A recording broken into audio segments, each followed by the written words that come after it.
When I was a kid, the disaster we worried about most was a nuclear war. That's why we had a barrel like this down in our basement, filled with cans of food and water. When the nuclear attack came, we were supposed to go downstairs, hunker down, and eat out of that barrel. Today, the greatest risk of global catastrophe doesn't look like this. Instead, it looks like this. If anything kills over 10 million people in the next few decades, it's most likely to be a highly infectious virus rather than a war. Not missiles, but microbes.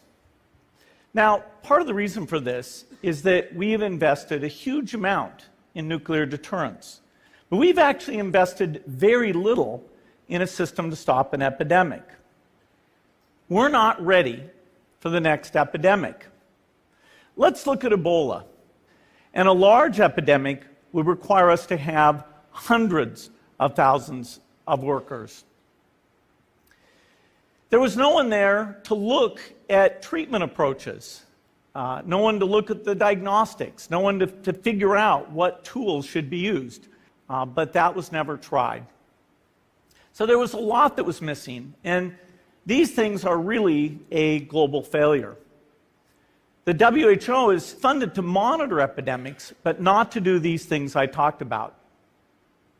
Now, in the movies, it's quite different. There's a group of handsome epidemiologists ready to go. They move in, they save the day, but that's just pure Hollywood.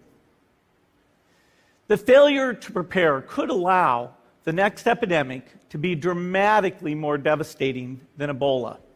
About 10,000 people died, and nearly all were in the 3 West African countries. There's 3 reasons why it didn't spread more. The first is there was a lot of heroic work by the health workers. They found the people and they prevented more infections.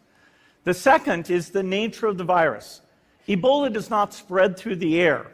Third, it didn't get into many urban areas, and that was just luck. If it had gotten into a lot more urban areas, the case numbers would have been much larger. So next time, we might not be so lucky. You can have a virus where people feel well enough while they're infectious that they get on a plane or they go to a market.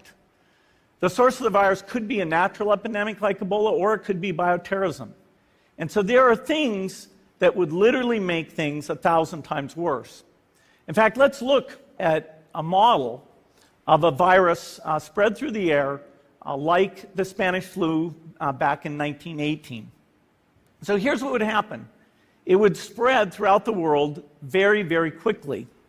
And you can see there's over 30 million people die from that epidemic. So this is a serious problem. We should be concerned. But in fact, we can build a really good response system. We have the benefits of all the science and technology that we talk about here. We've got cell phones to get information from the public and get information out to them. We have satellite maps where we can see where people are and where they're moving. We have advances in biology that should dramatically change the turnaround time to look at a pathogen and be able to make drugs and vaccines that fit for that pathogen. So we can have tools, but those tools need to be put into an overall